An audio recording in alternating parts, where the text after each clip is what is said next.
Dia. So Dia is a trustless Oracle network, and actually working on top of some of the with some of the biggest names in crypto. Looks quite undervalued right now. There's a few downsides to it that I'll talk about in the video, but in terms of the technology and in terms of who they're working with, everything looks really, really strong. So we'll talk about where potentially this can go in this bull cycle. Now, before I get into it, this spreadsheet shows the first 26 coins that I did videos about on the channel. In the videos, I showed myself buying up all of these coins. These were coins that I thought were going to do really well. And you can see what these coins were worth when I recorded the videos, as well as the highs that they hit around 16 months on.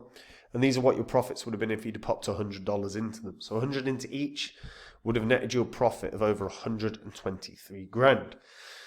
Now, if you're sitting on cryptos that are not making you money right now, you've probably got crap in your portfolio, dead wood that you've got to clear out.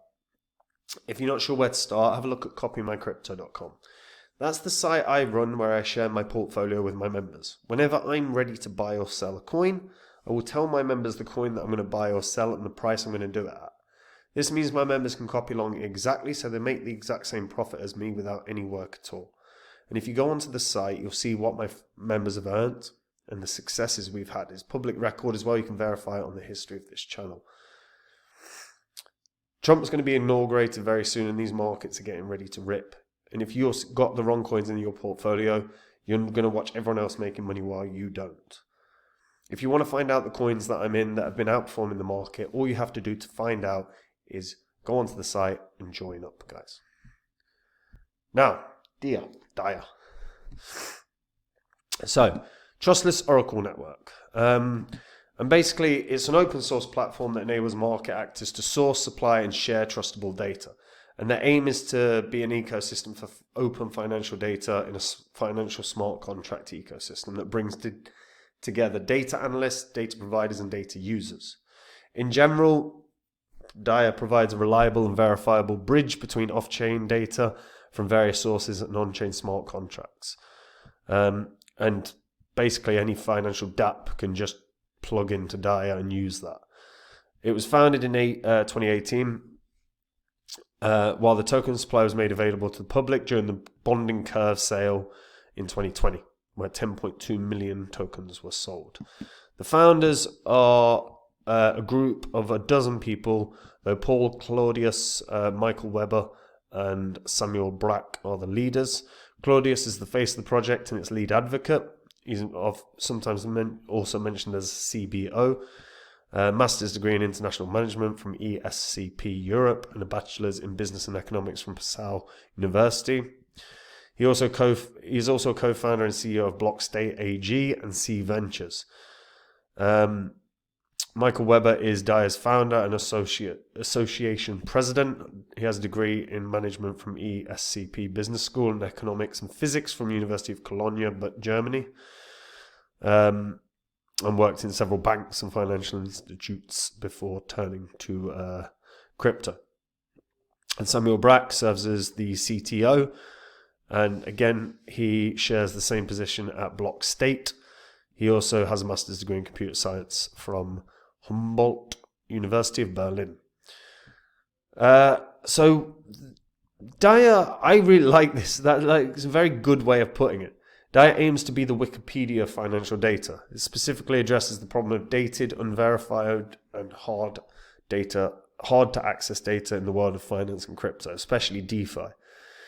And the thing is with oracles are absolutely, like, DeFi can't run without an oracle. So oracles, whilst not the sexiest discussion or potential investment, are absolutely critical to the success of any DeFi project. They cannot work without them. So this is the world's first Oracle rollup. So you can access Oracle data trustlessly and permissionlessly via a rollup chain engineered for oracles. So as of and their updates are very regular, but the testnet is now up and running. So Dia Oracle is live on Stellar testnet. Dia Genesis staking goes live. You also had testnet that goes live with Conduit and Optimism. Like I say, they're working with the biggest of big names. So they support over 3,000 tokens for token price feeds. They've got verifiable randomness. So this is a random number generator that's generated via a distributed network of nodes. And you also have real-world asset price feeds, which is over 20,000 supported assets. And again, as we start seeing real-world assets shifting into crypto, DIA being at the forefront of real-world assets is a very, very good sign. Because we are going to see more and more stocks starting to be present on the blockchain. We're going to start seeing probably a lot more synthetics again. Synthetics were a big talking point in 2020 and 2021. I think they're going to come back in a big way in the next few years. And when we take a look at the projects that make the DIA ecosystem, I mean, you're talking about the biggest of big names. You've got Akali, you've got Arbitrum, you've got Base, Avalanche, BNB Chain, you got Boba Network. I mean, Jesus, Cadena, Genesis Chain, Moon River, Nervos Network, Polygon, Stellar, Solana, ZK Sync, XRP Ledger. I mean, you're talking about enormous names within the crypto space. So when you actually look at it from a logical perspective, it is undervalued. Also, in terms of dApps, I mean, you're talking again about some of the biggest dApps in crypto that use DIA. And again, moving forward, especially as we start seeing the emergence of synthetics, which I think is just inevitable. Like, the more that we start seeing synthetics pop up everywhere, we're going to start seeing DIA being really present in those DeFi projects. Now, the downsides for DIA, number one, it's on every big exchange, so it isn't going to get some sort of listing bounce. And number two is the price action has not been good. When it launched in 2020, it did quite well. In 2021, launched at about $1, or there about 95 cents or so. And it did go to highs of $5.79. Which, that's the sporadic burst that you get when anything ever gets listed, that first boom wave up. But it did pretty well. Oh, no, sorry. I misread that. Yeah, no. So that was its first wave. In the second wave of the bull cycle, it didn't do as well. So this doesn't look particularly strong. And this bear cycle that we had, it did drop to like 21 cents or so. And it has hit heights of about $1.20. So reasonable recovery, but the price action doesn't look great. And again, it's not going to get that listing bounce. So really where the growth for DIA is most likely to come is going to be through the emergence of, 23,000 holders. So market cap is 80 million. So it's not amazing, but it's not terrible. Now, the success of DIA is probably going to come from the emergence of growth in the DeFi space. And like I said, and I've touched upon it a couple of times, but like Tiki Tawari is a good example. Like he banged on about how important synthetics was, and I mean the project, not the category. And he was expecting that to go to like trillions of dollars. He's doing insane predictions for it. But he's not wrong in the sense of synthetic assets are going to start becoming more and more prevalent. Real world assets are going to become more and more prevalent on the blockchain. It's just money left on the table. And that's how inevitably it's going to be viewed sooner or later. Is that when traditional financial markets close, it can carry on being traded on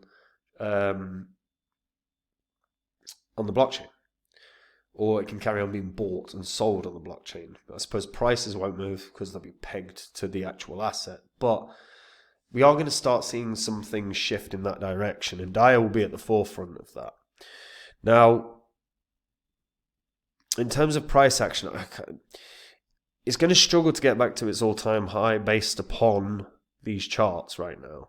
So honestly, for DIA, I'm probably looking at this, trying to regain $2.50, possibly $3 at a push. Unless, again, we have a huge wave, this bull cycle of of excitement around DeFi. Because again, oracles aren't... oracles technically aren't DeFi, right? But DeFi can't work without oracles. So if we see DeFi become a big narrative where everyone's really focused on, DeFi coins will pump, but the secondary coins that will pump will be oracles. And from there, maybe DAIA could get to a big high.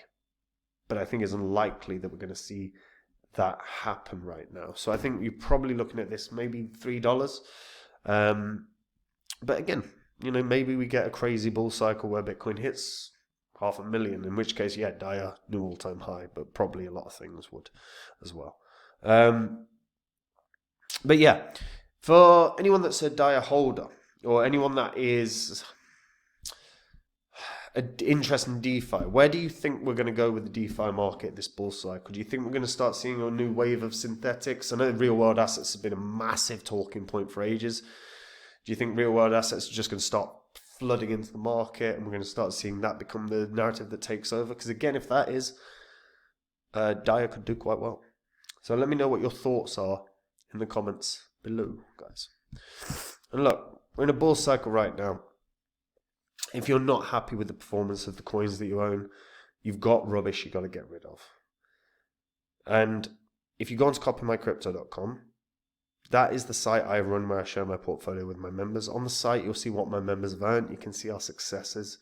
It's public record. You can verify it on the history of this channel. I share my entire portfolio with my members. Whenever I'm ready to buy or sell a coin, I tell my members the coin and the price. So my members are in and out of crypto, same price as me.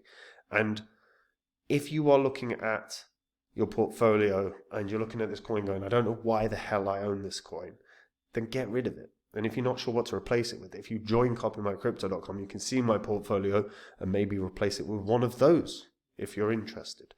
And if you are and you do, wicked, I'll see you there, folks. And if not, I'll see you in the next video. Take it easy. Bye-bye.